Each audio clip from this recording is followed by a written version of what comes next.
Hi, welcome to Snack Size Civics. I'm Cindy Bruflat with the Lakes Area League of Women Voters. Today, as the purpose of our league mission, we like to educate and inform people to become better voters, and we are a nonpartisan but policy-driven organization. With me today is Steve Carlson. Thank you, Steve. You're welcome. And we're going to talk a little bit about the Declaration of Independence. Steve, would you tell us a little bit about yourself? Well, I taught social studies in Frazee for 34 years. After I retired from Frazee, I became an adjunct history instructor at M-State at both the Detroit Lakes and the Wadena campuses for 9 years.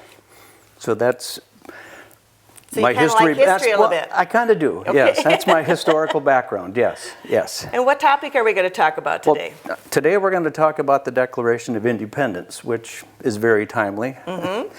And it all began on June the 7th, 1776, when a delegate at the Second Continental Congress, Richard Henry Lee, got up and made a 3-point proposal that the colonies should declare themselves independent from Britain, they should be allowed to form foreign alliances, and they should begin to plan for a new type of confederation.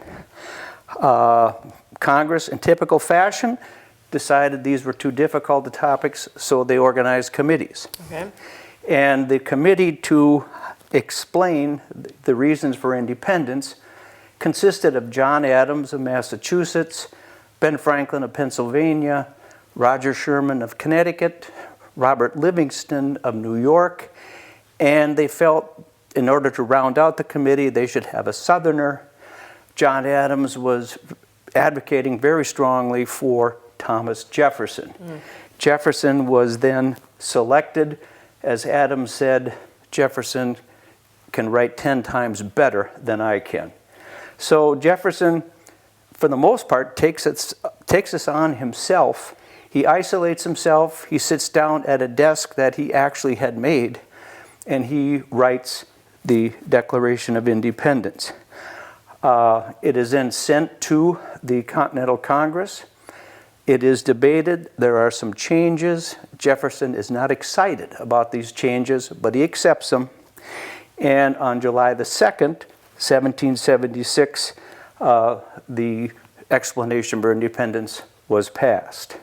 It was officially adopted on July the 4th when it was signed by the President of the Continental Congress, John Hancock. Legend has it, Hancock signed his name very, very largely so that King George could read it without putting on his glasses. So that's how the document came about. The importance is, first of all, it provided an explanation to the colonies as to why we should break away from England now. Now, most of the document, and I don't think people realize, is a long list of grievances against actually King George, when the colonists, for the most part, their grievances should have been leveled at Parliament. They were the ones that passed all these laws. But it was a combination of taxation without representation. The British had abolished trial by jury. They had disallowed any foreign trade. They hired mercenaries, the Hessians that were used against the colonial army. So most of the document is a list of grievances against the British. Now, another important thing is that it laid the groundwork for the principles upon which the country was founded. Just want to share a little bit. This is, without doubt, Jefferson at his best. This is part of the second paragraph. We hold these truths to be self-evident, that all men are created equal, that they are endowed by their Creator with certain unalienable rights, that among these are life, liberty, and the pursuit of happiness, and that to secure these rights, governments are instituted among men, deriving their just powers from the consent of the governed. And that, again, is Jefferson at his best. Now, I think what the document did is it showed the courage and the determination of John Hancock and the 55 other men who signed it. They were willing to take on the most powerful nation on earth, and they all knew their fate should we lose the war. In fact, Franklin, I think, so eloquently put it, is that we must indeed all hang together, or assuredly we will all hang separately. They knew. And other people have referred to the Declaration as the shout heard around the world. Of course, the shot heard around the world was the year before at Lexington and Concord. This was the shout. This document has been the source of inspiration to countless revolutionary movements throughout the world throughout the years. In fact, it had such an impact on the Marquis de Lafayette that he hung a copy in his home. A couple of interesting things. People have asked the fate of those 56 men that signed the Declaration of Independence. 5 were actually captured, tortured, and killed by the British for being traitors. 9 of the 56 died during the war on the battlefield.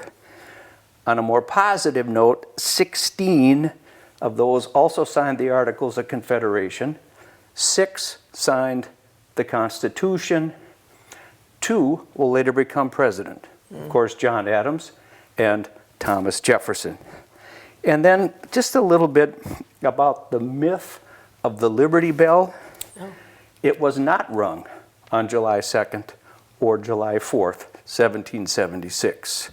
In fact, it wasn't even called the Liberty Bell until the 1830s. The crack, which was, you couldn't fix it, didn't occur until 1846. Oh my. So a journalist concocted the story that the crack occurred on July 4th, 1776, and I think most people still hold to that belief, but it was totally created by a journalist. So I guess, yeah. So I guess if you want to sum this up, as one person said with regards to the Declaration, it was Mr. Jefferson's advertisement of Mr. Lee's resolution. Interesting. Thank you so much for You're sharing welcome. that with us, Steve. Yes. And thank you for joining us, and thank you to West Central Initiative for sponsoring this section of Snack Size Civics.